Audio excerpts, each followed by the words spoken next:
नमस्कार दोस्तों, आपका स्वागत है द इंडिपेंडेंट पोस्ट के एक और डिटेल्ड एनालिसिस में। भारत और बांग्लादेश के बीच में ट्रेड टेंशन लगातार न्यूज़ में बनी हुई है, तो इसलिए आज हम बात करने जा रहे हैं एक डिसीजंस की जो भारत बांग्लादेश के बीच के ट्रेड और स्ट्रैटेजिक रिलेशंस को लेकर काफ़ी इंपॉर्टेंट हो गया है। भारत ने एक कदम उठाया है जिसका सीधा असर बांग्लादेश के एक्सपोर्ट्स पर पड़ेगा, और ये स्टेप सिर्फ इकोनॉमिक नहीं बल्कि पॉलिटिकल और जियो स्ट्रेटेजिक डायमेंशंस भी रखता है। तो चलिए आज के वीडियो में समझते हैं कि भारत ने क्या डिसीजन लिया और क्यों लिया, बांग्लादेश पर इसका क्या असर होगा, क्या इससे दोनों देशों के रिश्ते और खराब होंगे या फिर भारत बांग्लादेश के रिलेशन में ये और टेंशन ऐड करेगा। आइए समझते हैं कि मामला है क्या। दोस्तों, भारत और बांग्लादेश के बीच ट्रेड टेंशन तब बढ़ने लगा जब दोनों देशों ने एक दूसरे के इंपोर्ट्स पर नॉन टैरिफ बैरियर लगाना शुरू कर दिया, खास करके जमीनी बॉर्डर्स के जरिए होने वाले व्यापार पर। इससे न सिर्फ पुराने ट्रेड रूट्स प्रभावित हुए बल्कि रीजनल सप्लाई भी डिस्टर्ब हो गई। और इन सब की शुरुआत हुई मोहम्मद यूनिस के द्वारा। जब मोहम्मद यूनिस चाइना गए अपने दौरे पर, तो उन्होंने एंटी इंडिया भाषण दिया, जिससे दोनों देशों के बीच में तनाव बढ़ गया। बांग्लादेश का ट्रेड भारत के साथ काफ़ी महत्वपूर्ण रहा है, specially in terms of consumer goods. एक एस्टिमेट के हिसाब से देखा जाए तो बांग्लादेश से लगभग 770 मिलियन यूएसडी का माल भारत आता है, और ये बांग्लादेश के कुल आयात का 42% है।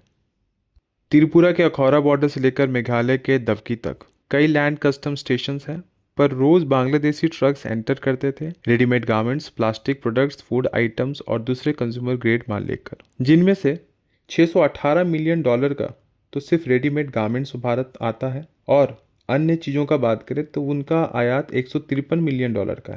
ऑलरेडी मीडिया रिपोर्ट्स के मुताबिक 36 ट्रक्स बॉर्डर पर फंसे हुए हैं, जिनमें 5 करोड़ रुपए के कपड़े थे। ये तो सिर्फ एक दिन का डेटा है, लॉन्ग टर्म में ये लॉस हंड्रेड्स ऑफ करोड़ में भी पहुंच सकता है। सबसे पहले समझना होगा कि एक्चुअल में डिसीजन है क्या।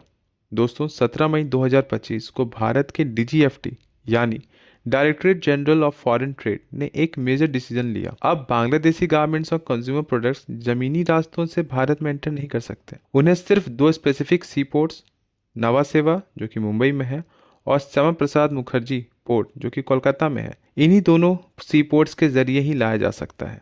इस कदम का सीधा असर बांग्लादेश के एक्सपोर्टर्स पर पड़ेगा, और ये भारत का स्ट्रैटेजिक ट्रेड मूव माना जा रहा है। भारत ने अब कुछ बांग्लादेशी प्रोडक्ट जैसे रेडीमेड गारमेंट्स हुए, प्लास्टिक की चीज़ें हुई, wooden furniture, processed food items, soft drinks या कॉटन वेस्ट, इन सभी प्रोडक्ट्स के लिए नॉर्थ ईस्ट भारत के जमीनी रास्तों से इंपोर्ट पर रोक लगा दी गई है। यानी पहले जो माल त्रिपुरा, असम, मेघालय जैसे स्टेट से डायरेक्टली बांग्लादेश से आता था, अब उसका रास्ता बंद हो गया। अब ये सामान अगर इंडिया में एंटर करना चाहे तो उसे कोलकाता या नवा सेवा जैसे बड़े मैरीटाइम पोर्ट से गुजरना पड़ेगा। तो दोस्तों, ये रेस्ट्रिक्शंस लोकल इंडस्ट्री को मदद करेंगे, लेकिन साथ ही कई इकोनॉमिक चैलेंजेस भी ला सकते हैं जो दोनों देशों के लिए म्यूचुअली इम्पैक्टफुल साबित हो सकते हैं। ये मूव 100% इकोनॉमिक नहीं लगता, इसमें एक पॉलिटिकल न्यूएंस छुपा हुआ है। लेकिन दोस्तों, ये भी समझना जरूरी है कि भारत ने सभी इंपोर्ट्स पर रोक नहीं लगाई है। एसेंशियल चीज़ों पर रिस्ट्रिक्शंस नहीं है, जैसे कि एलपीजी, खाद्य तेल, मछली, सी फूड, क्रस्ट स्टोन्स, और सबसे इंपॉर्टेंट नेपाल और भूटान के लिए जो ट्रांजिट ट्रेड बांग्लादेश के थ्रू होता है उसे भी एग्जम्पशंस दिया गया है। यानी कि भारत ने स्ट्रैटेजिक टारगेटिंग की है बिना क्रिटिकल सप्लाई को डिस्टर्ब किए। दोस्तों, भारत बांग्लादेश ट्रेड टेंशन्स का एक डायरेक्ट इम्पैक्ट हमें ग्राउंड लेवल पर देखने को मिल रहा है। पेट्रापोल बेनापोल बॉर्डर, जो कि दोनों देशों के बीच का सबसे बड़ा लैंड ट्रेड पॉइंट है, वहां लगभग 5 करोड़ का बांग्लादेशी गारमेंट्स अभी भी फंसा हुआ है। लेकिन इसके दूसरे साइड्स को देखें तो भारतीय टेक्सटाइल मैन्युफैक्चरर्स के लिए ये एक गोल्डन अपॉर्चुनिटी बनकर आई है। एक्सपोर्टर्स का एस्टिमेट है कि इस डिस्ट्रप्शन के चलते 1000 करोड़ तक के नए ऑर्डर्स इंडियन यूनिट्स को मिल सकते हैं, जो पहले बांग्लादेशी ले जाते थे। अब जब बांग्लादेशी सामान का एक्सेस रेस्ट्रिक्टेड हो गया है तो लोकल प्रोडक्शन को ब्रीदिंग स्पेस मिल सकता है। इससे डोमेस्टिक मैन्युफैक्चरिंग को बूस्ट मिलेगा और मेक इन इंडिया को ग्राउंड रियलिटी में पुश मिलेगा। इस डिसीजन के तुरंत बाद त्रिपुरा, असम और दूसरे नॉर्थ ईस्टर्न स्टेट्स के ट्रेडर्स और मैन्युफैक्चरर्स ने इसका स्वागत किया।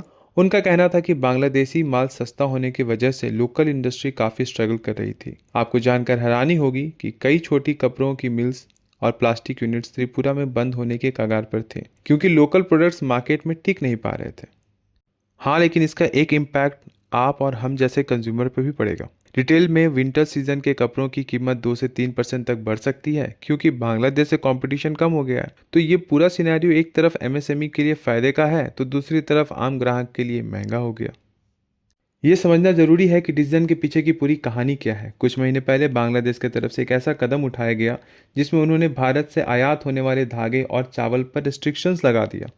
पहले भारत से जो यार्न एक्सपोर्ट होता था, जो कि बांग्लादेश की गारमेंट इंडस्ट्री का मेजर रॉ मटेरियल है, उस पर रोक लगाकर बांग्लादेश ने इनडायरेक्टली इंडियन एक्सपोर्टर्स को नुकसान पहुंचाया। इस डिसीजन का इम्पैक्ट त्रिपुरा और असम जैसे राज्यों के टेक्सटाइल ट्रेडर पर हुआ, क्योंकि वही लोग स्पेशली यार्न ट्रेड से जुड़े हुए थे। भारत ने इस फैसले को नॉन रेसिप्रोकल माना, यानी एक तरफा रोक जिसमें म्यूचुअल समझौता नहीं था। और अब लगता है कि भारत ने उसी रोक का जवाब दिया है, लेकिन एक और बड़े सेक्टर पर प्रेशर बनाकर। दोस्तों, बांग्लादेश ने अपने लोकल इंडस्ट्री, खास करके टेक्सटाइल सेक्टर को सपोर्ट करने के लिए कुछ रेस्ट्रिक्शंस लगाई हैं, जिसमें भारत से कॉटन यार्न जैसे रॉ मटेरियल्स के इंपोर्ट पर रोक शामिल है। इसका मकसद अपने डोमेस्टिक मैन्युफैक्चरर्स को प्रोटेक्ट करना और उनकी प्रोडक्शन कैपेसिटी को बढ़ाना है। लेकिन इस कदम के कुछ साइड इफेक्ट्स भी हो सकते हैं। सबसे पहले इम्पैक्ट होगा रॉ मटेरियल्स की कमी का, क्योंकि कॉटन यार्न बांग्लादेश की गारमेंट इंडस्ट्री का एक बेसिक इंग्रेडिएंट है। जब यार्न सप्लाई कम होगी तो प्रोडक्शन स्लो हो सकता है और मैन्युफैक्चरर्स को अपनी फैक्ट्री चलाना मुश्किल हो जाएगा। दूसरा, प्रोडक्शन कॉस्ट बढ़ सकता है, क्योंकि रॉ मटेरियल्स की स्कार्सिटी के कारण प्राइस इंक्रीज होगा। यही वजह है कि गारमेंट्स और टेक्सटाइल प्रोडक्ट्स की मैन्युफैक्चरिंग महंगी हो जाएगी, जो एक्सपोर्टर्स के लिए भी चैलेंज बन सकता है। तीसरा, सप्लाई चेन डिस्ट्रप्शंस के कारण बांग्लादेश के मैन्युफैक्चरिंग और एक्सपोर्ट सेक्टर डिस्टर्ब होंगे। ये डिस्ट्रप्शन रीजनल ट्रेड को अफेक्ट करेगा, जिससे लॉन्ग टर्म में बांग्लादेश के एक्सपोर्ट रेवेन्यू पर भी असर पड़ेगा। अगस्त 2024 में हसीना सरकार के एग्जिट के बाद बांग्लादेश की इकोनॉमिक और फॉरेन पॉलिसी में बड़े बदलाव देखे गए हैं। नई सरकार चाइना के साथ अपने रिश्ते और मजबूत कर रही है, जिसकी वजह से भारत के साथ कुछ टेंशन बढ़ रहे हैं। इंडिया को शक है कि कुछ चाइनीज गुड्स बांग्लादेश के थ्रू रूट किए जा रहे हैं, ताकि ट्रेड रेस्ट्रिक्शंस को बाईपास किया जा सके। ये खास करके टेक्सटाइल और इलेक्ट्रॉनिक सेक्टर्स में हो रहा है। इस वजह से भारत ने अपनी नई पॉलिसी से इन बैकडोर एंट्रीज को रोकने की कोशिश की है। ये स्ट्रैटेजिक मूव सिर्फ ट्रेड को रेगुलेट करने के लिए नहीं है, बल्कि रीजनल इन्फ्लुएंस को बैलेंस करने के लिए भी है। इस नए जियोपॉलिटिकल अलाइनमेंट से भारत बांग्लादेश के बीच का ट्रेड और डिप्लोमेटिक रिश्ता थोड़ा कॉम्प्लेक्स हो गया है, जिसमें दोनों तरफ से केयरफुल नेगोशिएशंस की जरूरत है। दोस्तों, भारत और बांग्लादेश के बीच लगभग $770 मिलियन के एनुअल ट्रेड पर सीधा असर पड़ा है। ये दोनों देशों के लिए एक बड़ा इकोनॉमिक चैलेंज है, क्योंकि इंपॉर्टेंट इंडस्ट्री दोनों तरफ अपने माल की डिलीवरी में डिले, नुकसान और कॉस्ट बढ़ने की प्रॉब्लम फेस कर रही है। इस ट्रेड डिस्ट्रप्शन से टेक्सटाइल, कंज्यूमर गुड्स और रॉ मटेरियल जैसे की सेक्टर प्रभावित हो रहे हैं। डिले होने की वजह से मैन्युफैक्चरर्स को अपने ऑर्डर टाइम पर कंप्लीट करना मुश्किल हो रहा है, जिससे उनका बिजनेस और रेपुटेशन दोनों अफेक्ट हो रहा है। लेकिन एक अच्छी बात यह है कि दोनों गवर्नमेंट ने इस इशू को सुलझाने के लिए एक डिप्लोमेटिक डायलॉग के सिग्नल दिया है। मतलब दोनों देश संवाद के जरिए सॉल्यूशन निकालना चाहते हैं। फिर भी अगर जल्दी कोई ट्रेड एग्रीमेंट या पॉलिसी रीअलाइनमेंट नहीं होता तो ये डिसरप्शन कुछ महीने तक बना रह सकता है, जो दोनों कंट्री के इकोनॉमिक के लिए प्रॉब्लमेटिक रहेगा। मिनिस्ट्री ऑफ होम अफेयर्स ने एक बड़ी डायरेक्टिव मेजर्स जारी की है, जिसमें कहा गया है कि बांग्लादेश और म्यांमार से आने वाले सस्पेक्टेड इलीगल इमिग्रेंट्स, खास करके जो इंडियन सिटीजनशिप का दावा करते हैं, उनकी डॉक्यूमेंट्स की 30 दिन के अंदर वेरिफिकेशन करनी जरूरी है। इस पीरियड में हर स्टेट और यूनियन टेरिटरी को यह कंफर्म करना होगा कि जो लोग अपनी सिटीजनशिप का प्रूफ नहीं दे पाते उन्हें इलीगल इमिग्रेंट माना जाएगा। जिन लोगों को इलीगल इमिग्रेंट डिक्लेयर किया जाएगा उनका नाम तुरंत सेंट्रल डिपोर्टी पोर्टल पर अपलोड कर दिया जाएगा, जिससे उनकी मॉनिटरिंग और डिपोर्टेशन प्रोसेस ट्रांसपेरेंट और फास्ट हो सके।